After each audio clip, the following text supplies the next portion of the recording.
trig, area of triangle. So when we have a non-right angle triangle, if we're asked to find the area of the triangle, first thing we want to do is label our sides. So we have A, we have B, and we have C. And then what we would have is the side opposite would be called angle B, side opposite would be angle C, and side opposite would be angle A.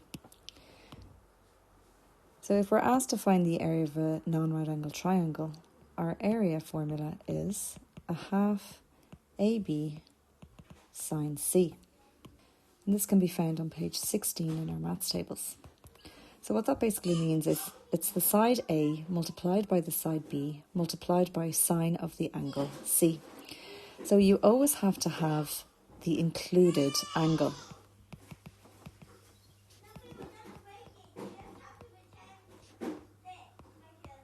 So if we were to look at that diagram there, what does the included angle actually mean?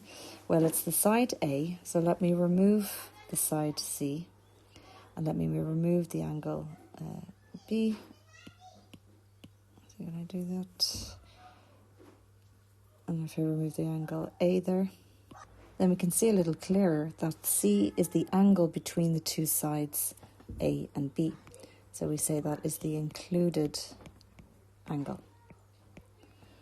So if we don't have the included angle, we have to find it then using our knowledge of geometry where 3 angles in a triangle add up to give 180. So if we put that in as a little note to ourselves, note angles in a triangle sum to 180 degrees. Okay, so let's have a look at an example. So in this triangle here, we're given one side of length 10 and we're given an angle of 70 degrees. But we're given these two lines marked on each side of the triangle. So hopefully you'll remember that that actually means that the two sides are equal in length. So if they're equal in length, we call that an isosceles triangle.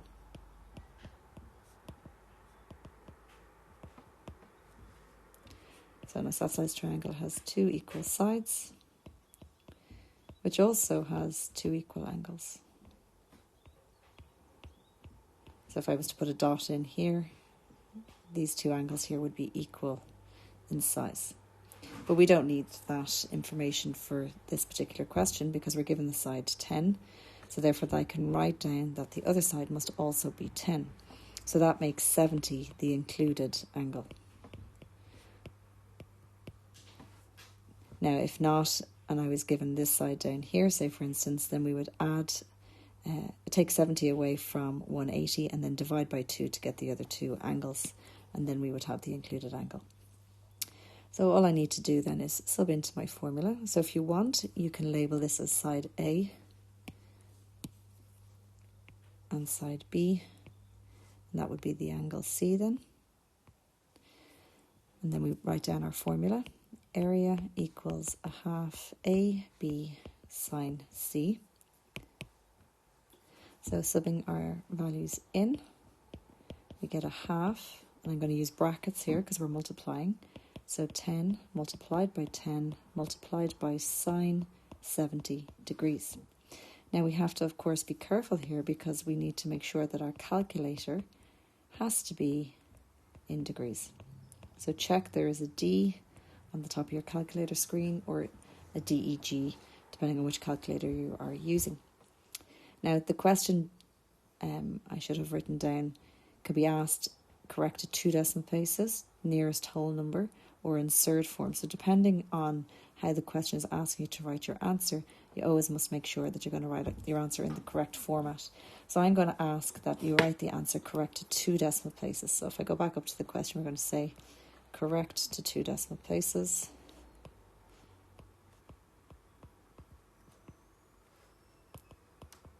So if we put that into our calculator, check what do you get.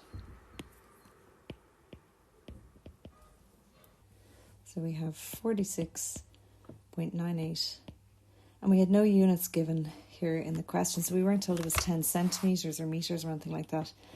So we always have to make sure that we put down square units in our answer if we don't know what the unit is. So in our second example here, we're asked to find the size of the angle x to the nearest degree. So we need to make sure that we're underlying nearest degree here, given that the area of the triangle is 13.5 centimetres squared. Now, of course, if we look at the triangle here, if we're writing down area of triangle is a half AB sine C, then if I label my two sides that I'm given, so I'll just change the colour here, then 6 would be the side A, 9 would be the side B, so therefore the included angle is the angle between the two sides, 6 and 9. So that means if I work backwards, I'm not finding the angle X, I am finding the angle C. So we still have to then go on and find how can we work with finding the angle X. So let's just find the angle C first of all. So we know that the area is 13.5. We have a half times, and again using brackets, A is 6, B is 9, and then we have sine C. So if I simplify the right-hand side there, we end up with a half times 6 times 9, which is 27. And that's sine C. We want to get C on its own. So that's basically going to be divide both sides by 27. So 35 or 13.5 over 27.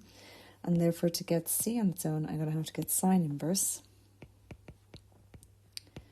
And sine inverse of 13.5 over 27. So again, before you put that into your calculator, you need to check, is my calculator in degrees? Because the question asked us to find the angle correct to the nearest degrees. So of course they could ask us to find the angle in radians. So your calculator has to be in degrees here. And it's to the nearest degree, so the angle C is the angle 30. So if I go back to my triangle and I mark in that C is basically 30 degrees, we now need to figure out, well, how can I find the angle X? So I have two sides and an angle, and I need the other angle. So if I look and I do that, well, I don't have the opposite side. So if I had the side opposite 30, then I would be able to use the sine rule. So I can't use the sine rule here. So therefore, the only other possible way of finding an unknown angle is to use the cosine rule. So our cosine rule, again, can be found on page 16. So it's a squared is equal to b squared plus c squared minus 2bc cos a. So that's on page 16 of our maths tables.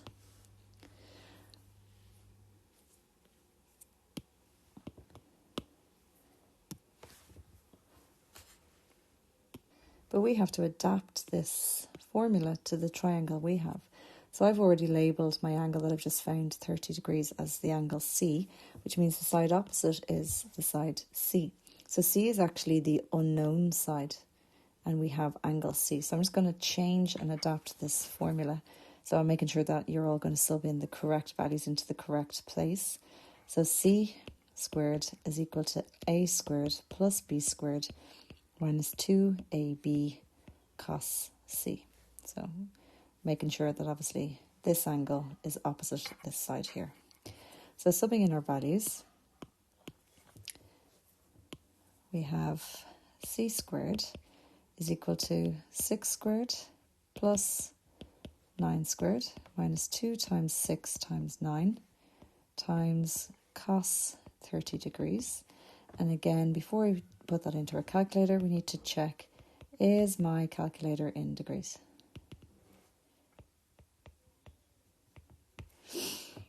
So once it's in degrees, we can then sub in, and we're going to get the square root of all of that. So that's the square root of 36 plus 81 times 108 times cos 30. And again, we end up then with the side C is 4.84 centimetres. So of course, if I go back to my diagram, that's still not what I'm looking for. I have just found the length of the side, 4.84 centimetres, but the question is still asking us to find the size of the angle X. So we've been able to work out the angle C, we've been able to work out the side C, so now we have enough information to figure out what X is. So I could easily use the sine rule, because I have the side and I'm looking for the angle opposite, and I have another side and the angle opposite. So I could easily use that, or we can go back to the fact that we have the area of the triangle, and because this example is for the area of the triangle, I'm going to use the area of the triangle to solve for X, but you're of course well able to use the sine rule at this stage. So if I'm using the area of the triangle, then what I would need is the two sides and the included angle. So I've got 4.84 and I have 9.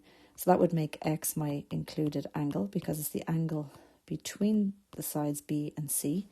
And therefore I can sub into my area of the triangle formula. So area of the triangle, and that's equal to 1/2, and again we'll adapt the letters to this particular triangle, so it would be 1/2 BC sine X